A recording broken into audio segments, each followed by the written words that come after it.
This channel exists to celebrate games, to talk about the games we love and why we love them, to share our passion for these worlds and gameplay experiences to the point that it inspires other people to want to play these games. And in a media world dominated by outrage, cancel culture, rage baiting, white knighting, and other such infantile bullshit, I completely understand that there's demonstrably less interest in this type of content. And I don't care. I think Diablo 4 fucking rules.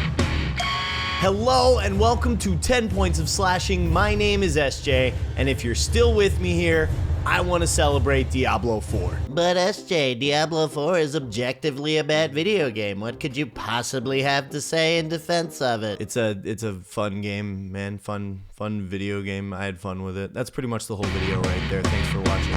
While I will be, in a sense, reviewing the game here, this video is not what I'd call a traditional review. This is a manifesto of how much goddamn fun I have had with this game. This is a declaration of regret for sleeping on this franchise for my entire life up to 2023. This is a public thank you to Blizzard for Jesus Christ, I can't even finish that sentence as a joke. In all seriousness, I do want to put this disclaimer right up front. It is possible to praise the painting and condemn the painter. Shady business practices aside, I truly love and appreciate the work of art that Blizzard has put together in Diablo 4, and I personally have no issue separating the creative work from the creator, the art from the artist in this instance. If you do have an issue doing that, no amount of me absolutely fangirling over this incredible game and franchise is going to change that for you, so more power to you, I guess. Opinions are like assholes, right? Yours is just as poopy as mine, and we're all entitled to have them, so please, even if you disagree, feel free to share yours with me in the comments. Your opinion, not your asshole. With all of that out of the way, let's get to the meat of this video and celebrate Diablo 4. There are so many things that I can talk about when it comes to why I love this game so much, but in the spirit of the game itself, by three they come. Let's kick it off by talking about three of the biggest things that contribute to the insane amount of fun that I had and still have with Diablo 4. Starting off with the world of Sanctuary itself.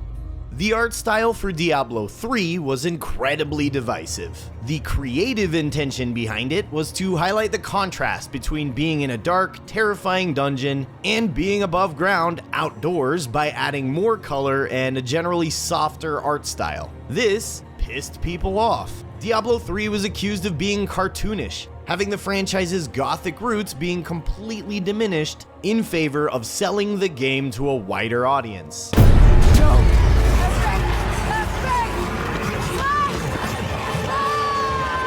This is not the case with Diablo 4. It seems that those complaints were heard loud and clear during the development of this game, as they took those classic Diablo visuals and doubled down on them. This is probably some of the clearest art direction I've ever seen in a video game. From small villages high in the mountains to swampy backwaters to sprawling desert metropolises, the art style is consistent even in depicting these vastly different places. It all still feels connected. And to get away from the artsy-fartsy side of this here, what this does for the player is increase immersion. Yeah, the art style is cool. Fellow edgelords rejoice. But the really impressive and immersive thing about it is the consistency in the world. Because of that consistency, Sanctuary and Estuar is a believable setting, and there's less of a suspension of disbelief when you look at it and try to immerse yourself in it.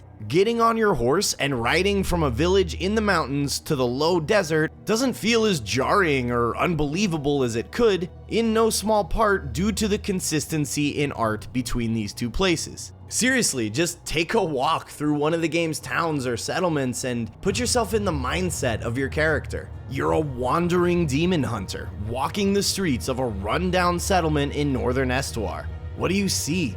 What do you hear? What do you smell? How do you feel? Diablo 4's art style creates a consistent and believable world while delivering a fascinating story in that world to the player through its awesome cast of characters. What this did for me is create curiosity and interest in this world that led me to play Diablo 2 and 3 so that I could learn more about the world and become a part of it. This is exactly the kind of shit that leads someone like me to become ridiculously immersed in a game and enjoy it so much more than just press button, kill demon, rinse and repeat. This is a dark world created as a result of the unholy union between angel and demon, and the art reflects and conveys that to the player flawlessly. The next thing I'd like to talk about is the class mechanics, and more specifically, the build variety of Diablo 4. If I had to distill my love of RPGs into a single reason, a single driving force that makes me an RPG guy, it's the ability to choose a class and play that class. I love when that choice feels different depending on what you choose. When those classes are different enough in the gameplay experience that it's more than just text on a screen that says mage or warrior or rogue, it changes the way you play the game, forces you to make decisions you normally wouldn't, blah blah blah. For what Diablo 4 is, an action RPG built entirely around its frenetic, albeit relatively shallow combat, I think it's legitimately impressive how different each class can feel from the others. A barbarian plays completely different from a rogue, a sorcerer from a druid, a spirit-born from a necromancer, etc., giving a unique personality to each class that you play, and, by extension, each character that you create. If you really want to get into the world of an RPG, I think the best way to do it is to invest in the characters that you create within that world. But beyond all that, the thing that I appreciate the most about Diablo 4's classes is the variety of builds that you can put together even within one class alone. Take Rogue for example, my favorite class. I usually like to do a mobility build with my RPG rogues. I like to fight close range with short swords or daggers, and have the ability to move fast between enemies, focus more on crowd control, and make an acrobatic getaway if need be. And you can absolutely build a rogue that way in Diablo 4. But you can also build a long-range rogue whose sole purpose is damage output. Some of the most fun I've ever had in this game is playing my close-range mobility rogue with my girlfriend's long-range damage rogue. We're playing the same class in two completely different ways, viably, and I think that speaks volumes to the mastery in RPG class mechanics that Diablo 4 has to offer. Lastly, what is quite possibly my favorite thing about Diablo 4, inventory management. Wait, there's no technical difficulty slide? There's no sensor beep, no record scratch? Is he fucking serious? Yeah, man, I am completely serious. And I'm very well aware that I'm in the minority here, though I think a better way to word what I love here is the moments of respite and resupply. I've talked about it before, but I absolutely adore the feeling of stepping into a town or home base in a video game and going over the list of stuff that I need to take care of before heading back out again. For me, it creates this massive level of immersion that makes it feel like you're legitimately a wandering adventurer that needs to fix up gear and rest after every excursion, and it can make for an insanely fun gameplay experience if you really lean into it. I know I do when playing with family and friends, and it's just such an awesome time. Could inventory management be better in Diablo 4? Yeah, it definitely could. There's absolutely things that could be done to make it more fun and just a better overall experience. Loot filter, more room in the inventory, auto salvage, stuff like that. But honestly, I'm fine with it the way it is. And it isn't just inventory management that I'm talking about here. During the journey to Paragon, you periodically need to upgrade potions, craft gemstones to slot them into your gear, research and manage aspects and enchantments, temper armor and weapons to improve them, yada yada yada. Side quests will periodically pop up in town as you progress through other quests in the area. There's always something for you to be doing in town between adventures. And like I said, that just creates this immersion factor for me that I just can't get enough of. When I walk back into town after clearing out a legion of demons from a nearby abandoned fortress, and I have to visit the local occultist to take a look at the strange magics I found on a sword that one of those demons dropped, I need to swing by the alchemist to drop off the last of the ingredients I needed for them to craft me a stronger healing potion. I have to hit up the blacksmith to break down some armor for me so that I can incorporate its pieces into my current setup. These things make me feel like a whole-ass bona fide demon hunter. And that, my friends, is a high that I have chased my entire life.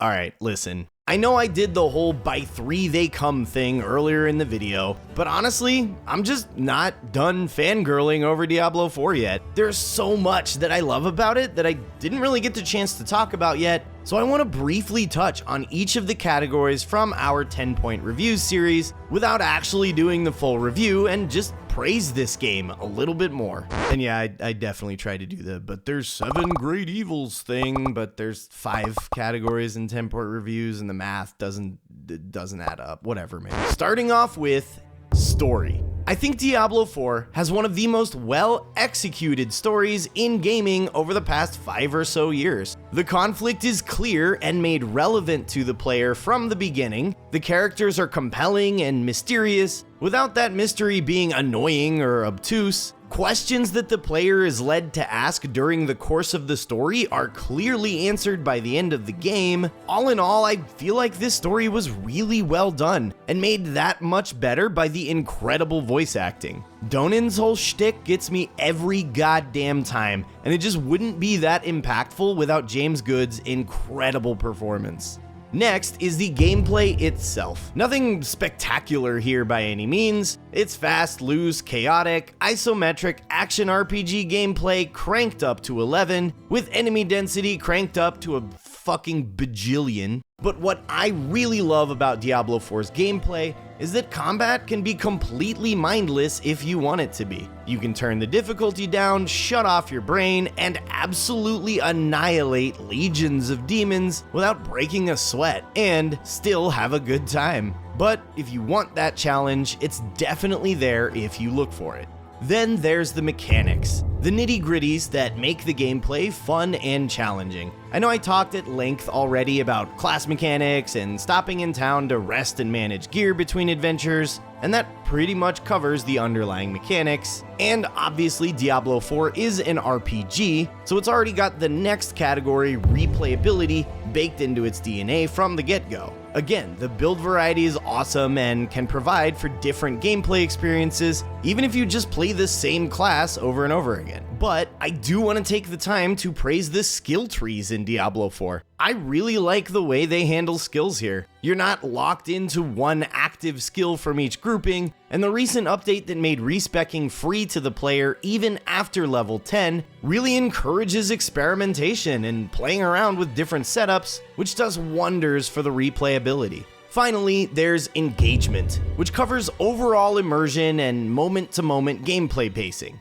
And I can't stress enough how immersed I feel every time I sit down to play Diablo 4, which is hilarious if you consider the fact that cliché, immersion-breaking video game shit completely covering your screen is a core part of its gameplay. But they found a way to make that video game shit feel like an immersive experience somehow, despite the fact that you're constantly opening up a menu to have the game tell you how many more arbitrary video game numbers these boots have than your old pair. The balance between going out, killing demons, clearing dungeons, filling up your inventory, and then coming back to town to manage that gear, upgrade potions, reapply aspects, change out gemstones, etc. It just feels really good to me, man.